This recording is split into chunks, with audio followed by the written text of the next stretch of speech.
నమస్కారం అండి. నేను మీ సాంబా సాయి కుమార్. ఈరోజు టాపిక్ ఏంటి అంటే మనీ అనేది మైండ్ సెట్టా అని తెలుసుకోవాలనుకుంటే ఈ వీడియో పూర్తిగా చూడండి. మీ సందేహాలు ఏమేమి ఉన్నాయో అవన్నీ కూడా ఈ వీడియోలో ఆన్సర్ చెప్పబోతున్నాను, మీ సందేహాలన్నిటికీ కూడా. అయితే భగవద్గీతలో ఏం చెప్పారు శ్రీకృష్ణ పరమాత్ముడు అంటే, మనసే మిత్రుడు, మనసే శత్రువు. ఎప్పుడైతే మనస్సును జయిస్తామో మనకు అద్భుతమైన రిజల్ట్స్ వస్తాయని కొన్ని సంవత్సరాల కింద భగవద్గీతలో శ్రీకృష్ణ భగవానుడు అర్జునుడికి బోధించిన సూత్రం ఇది. ఇది మన అందరికీ కూడా వర్తిస్తుంది. ఎస్పెషల్లీ మనీ గురించి కనుక మాట్లాడితే యాక్చువల్లీ ఇది అన్ని రకాల విషయాలలో కూడా పనికొస్తుంది, అంటే వర్తిస్తుంది. బట్ మనీ పరంగా మాత్రం అబ్సల్యూట్ టర్మ్స్ అండ్ కండిషన్స్తో ఈ యొక్క సూత్రం పనిచేస్తుంది.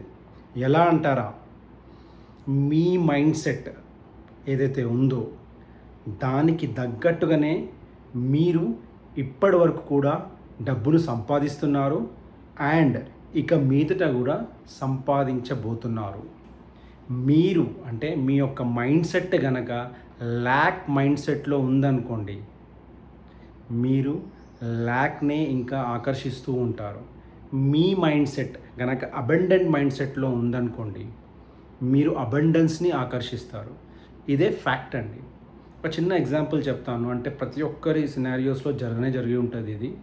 బేసికల్గా ఏంటి అంటే, మనం షాపింగ్కి వెళ్ళామనుకోండి, నాకు కూడా జరిగింది ఇది. మేబీ ఒక 2-3 years back or 5 years back చూసినట్టయితే, నేను ఎప్పుడైతే షాపింగ్కి వెళ్ళాను పాస్ట్లో, మేబీ వైఫ్తో కావచ్చు, పిల్లలతో కావచ్చు, పేరెంట్స్తో కావచ్చు, మనీ స్పెండ్ చేశాక my blood use to boil. అంటే నాకు ఒక ఫీలింగ్ కలిగేది, అరే నేను డబ్బు వృధా చేస్తున్నాను, ఖర్చు పెట్టేస్తున్నారు, అనవసరంగా ఖర్చు పెట్టాను, దోస్ కైండ్ ఆఫ్ థింగ్స్ నా మైండ్లో. అంటే షాపింగ్ అంతా అయిపోయాక ఖర్చు పెట్టేశాము, బట్ స్టిల్ ఆ బ్యాక్గ్రౌండ్లో ఒకటి నడిచేది. Okay, that is lakh mind set. కానీ ఇప్పుడు అంటే నిన్ననే నేను I was discussing with my partner, my wife, stating that earlier ఒక 4-5 ఇయర్స్ బ్యాక్ నా సినారియో ఇలా ఉండేది. When ever I use to spend, అంటే గోల్డ్ కొన్నా, లేకపోతే సిల్వర్ కొన్నా, లేకపోతే సమ్ షాపింగ్ చేసినా, I use to feel something difficult. నాకు ఒక ల్యాక్ మైండ్ సెట్ అనేది నా బ్యాక్గ్రౌండ్లో జరిగేది అనమాట. While driving, coming back to home, అది కొంచెం ఉండేది ఒక 1 or 2 days. బట్ నౌ ఇప్పుడు షాపింగ్ చేసినప్పుడు ఇమీడియట్గా I mean abundant mind set. నేనేం ఆలోచించట్లేదు ఇప్పుడు. వాట్ ఎవర్ ఇట్ ఈస్, చిన్నదా పెద్దదాన్ని పక్కన పెట్టండి. Even if you are purchasing a small thing, if you are in a lack mindset, you are going to attract lack. అంటే ఏంది, దీని మీనింగ్ ఏంటి అంటే, మీరు ఏ మైండ్ సెట్తో పని చేస్తారో అదే మైండ్ సెట్ని మీరు మళ్ళీ ఆకర్షింపబడతారు. ల్యాక్ మైండ్ సెట్తో కనుక మీరు ఉంటే ల్యాక్నే ఇంకా మీరు కోరుకుంటారు, దాన్నే ఇంకా ఆకర్షించబడుతుంది. అదేవిధంగా ఒకవేళ మీరు అబండెంట్ మైండ్ సెట్లో ఉంటే కనుక ఇంకా అబండెన్స్ అనేది మీ లైఫ్లోకి రావడం అన్నది జరుగుతుంది. ఒక చిన్న ఉదాహరణ తీసుకుందాము. మీరు చిన్నప్పటి నుంచి ఏదైతే ఒక వాతావరణంలో పెరిగారో, ఏవైతే పదే విన్నారో, దాన్నే మీరు ఇంకా స్టిల్ ఆకర్షిస్తూ ఉన్నారు. మేబీ డబ్బు చెట్లకి కాయదు, ఆర్ డబ్బు ఏమైనా పొకట్లో వస్తుందా, లేకపోతే ఎవరైనా ఇచ్చిపోతున్నా, ఇది పదే పేరెంట్స్ కానీ, లేకపోతే రిలేటివ్స్ కానీ, లేకపోతే ఒక ఎన్విరాన్మెంట్లో, మీరు పెరిగిన ఎన్విరాన్మెంట్లో విని ఏంటంటే మైండ్లో పాతుకుపోయింది. అది ఒకసారి పాతుకుపోయింది అనుకోండి, అదే మైండ్ సెట్ని క్రియేట్ చేస్తుంది. అదే విధంగా మీరు డబ్బును ఆకర్షిస్తారు. ఒకవేళ మీ mindset, say for example Dhirubhai Ambani వాళ్ళ ఫ్యామిలీలో ఉన్నారనుకోండి, మీరు కానీ లేదంటే వాళ్ళ పిల్లలు కానీ, వాళ్ళ మైండ్ సెట్ ఎలా ఉంటుందో చెప్పనా, వాళ్ళు ఎప్పుడు కూడా కోట్లలోనే ఆలోచిస్తారు. No, it's all about your environment, it's all about how your parents are treating you.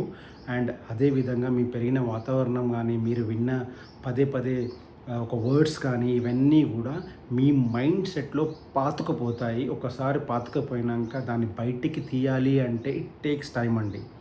నేను జరగలేదు అని చెప్పను, జరుగుతుంది, బట్ ఇట్ టేక్స్ టైం. దానికి మీరు చాలా ఒక బ్యాక్గ్రౌండ్లోకి వెళ్ళి తీసి మైండ్లో నుంచి తీసి పక్కన పెట్టాలి అంటే you have to really work hard on it. దేని మీద? మీ మైండ్ సెట్ మీద.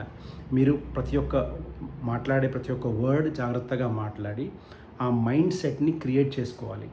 ఎప్పుడైతే ఆ మైండ్ సెట్ని మీరు క్రియేట్ చేసుకుంటారో డెఫినెట్గా మీరు కోరుకున్నట్టుగా జరుగుతుంది. మీరు ఎంత సంపాదించాలనుకున్నారో ఫస్టే డిసైడ్ చేసుకొని, ఫస్టే ప్లాన్ చేసుకొని దాని ప్రకారంగా ఇంప్లిమెంట్ చేయగలిగితే మీరు కావలసిన డబ్బు మీరు పొందే అవకాశాలు చాలా చాలా ఎక్కువ అండి. ఫెయిల్యూర్ అయ్యే ఛాన్స్ చాలా చాలా తక్కువ. నేను ఫెయిల్యూర్ రాదు అని చెప్పట్లేదు. Failures are really part of your success. It's not opposite. Success ఉంటుంది, ఫెయిల్యూర్ ఆపోజిట్ కాదు. ఫెయిల్యూర్ని మీరు అధిగమిస్తే తప్ప సక్సెస్ని పొందలేరు. సో మీరు డిసైడ్ కండి ఫస్ట్. మీ అర్హత అంటే మీ మైండ్ సెట్కి అనుకూలంగానే మీ అర్హత ఉంది. మీరు మీ సంపద ఏదైతే ఉందో, ఇప్పుడు మీరేదైతే డబ్బుని మీరు ఆకర్షిస్తున్నారో ఆర్ సంపాదిస్తున్నారో అదంతా కూడా కేవలం మీ మైండ్ సెట్తో సంబంధించే ఉంది. మనీ ఒకటే కాదండి, ఈవెన్ హెల్త్. మీరు పదే పదే ఏదైతే మాట్లాడుతున్నారో మీ హెల్త్ రిలేటెడ్, మీ రిలేటివ్స్తో కానీ మీ ఫ్రెండ్స్తో కానీ, అదే విధంగా మీ హెల్త్ అనేది మీకు అందుబాటులో ఉంది. మీరు ఎప్పుడైతే నేను హెల్తీగా ఉన్నాను, నేను హ్యాపీగా ఉన్నాను, నేను అద్భుతంగా ఉన్నాను, నాకు అద్భుతమైన రిజల్ట్స్ వస్తున్నాయి అని కోరుకొని అంటూ ఉంటే మీ వాతావరణంలో అదే వైబ్రేషన్ని మీరు ఇస్తే గనక మీకు అదే మైండ్ సెట్ క్రియేట్ అయ్యి మీరు హెల్తీగా ఉండగలుగుతారు. హెల్తీగా ఉండాలి అంటే అఫ్కోర్స్ ఎక్సర్సైజ్ చేయాలి, అఫ్కోర్స్ ప్రాపర్ డైట్ చేయాలి. బట్ ఇవన్నీ చేయాలి అంటే ఫస్ట్ మీకు మైండ్ సెట్ ఉండాలి. మీరు ఎప్పుడైతే మైండ్ సెట్ ఉంటారో, లాస్ట్ వీడియోలో మనం ఫోకస్ గురించి మాట్లాడాము. సో ఎప్పుడైతే మీరు మైండ్ సెట్ క్రియేట్ చేసుకుంటారో ఆటోమేటిక్గా ఫోకస్ అనేది వచ్చి ఆ ఫోకస్ మీరు ఇంప్లిమెంట్ చేయడం వల్ల మీకు రిజల్ట్ అనేది రావడం అనేది జరుగుతూ ఉంది.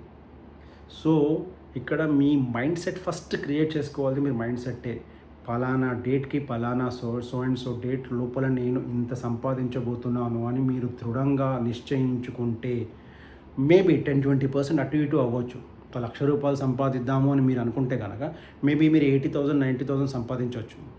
It's okay. 10-15% here and there is still fine. But మీరు డెఫినెట్గా సంపాదిస్తారు. బికాస్ ఎందుకు అంటే ₹1,00,000 టార్గెట్ పెట్టుకున్నప్పుడు మీ అర్హత, ఒకవేళ మీరు 20,000 30,000 సంపాదిస్తూ ఉంటే మీ అర్హత 30 నుంచి లక్షకు తీసుకోవడానికి టైం పడుతుంది. మీ మైండ్ సెట్ చేంజ్ అవ్వడానికి టైం పడుతుంది. మీ అర్హతను మీరే పెంచుకోవాలి. పక్కన ఎవరో వచ్చి మీ అర్హతను పెంచరండి, గుర్తుపెట్టుకోండి. మీ అర్హతను మీరే పెంచుకోవాలి. మీ యొక్క డబ్బు కెపాసిటీని మీరే పెంచుకోవాలి. మీ యొక్క హెల్త్ని మీరే పెంచుకోవాలి. పక్కన ఎవరో వచ్చి మీకు హెల్ప్ చేస్తారు అంటే దేవుడు కూడా మీకు ఒక వే చూపిస్తాడు తప్ప ఇది తీసి ఇక్కడ పెట్టండి అని దేవుడేం పెట్టాడు. మిమ్మల్నే పెట్టుకోండి అని చెప్తాడు. ఏదైనా కూడా అది హెల్త్ అయి ఉండొచ్చు, వెల్త్ అయి ఉండొచ్చు, రిలేషన్షిప్ అయి ఉండొచ్చు. రిలేషన్షిప్లో కూడా మనం అంటాము, అరే ఈజ్ నాట్ టాకింగ్, నువ్వు నాకు హెల్ప్ చేయండి. No, you have to go and talk to him or her. పక్కన వాళ్ళ రిలేషన్షిప్ మనం మెయింటైన్ చేయలేము. సో మైండ్ సెట్ అనేది చాలా చాలా ఇంపార్టెంట్ ఇన్ ఎవ్రీ ఆస్పెక్ట్. ఒక్కసారి కనుక మీరు మైండ్ సెట్ని క్రియేట్ చేసుకొని నేను పలానా డబ్బు సంపాదించాలి పలానా డేట్ లోపు అంటే ఆ డబ్బు మీకు రావాల్సిందే. ఒక 10% అటు ఇటు అయ్యే ఛాన్స్ ఉంది. బట్ హౌఎవర్ 90% అయితే మీకు ఆ డబ్బు వచ్చి తీరుతుందండి. This is about money mindset. Money mindset అనేది ఉందండి. మనీతోనే మీ మైండ్ క్రియేట్ అవుతుంది. Thank you so much. ఈ వీడియో కనుక మీకు నచ్చినట్లయితే దయచేసి సబ్స్క్రైబ్ చేయండి మరియు మీ బంధుమిత్రులతో షేర్ చేయండి. Thank you so much.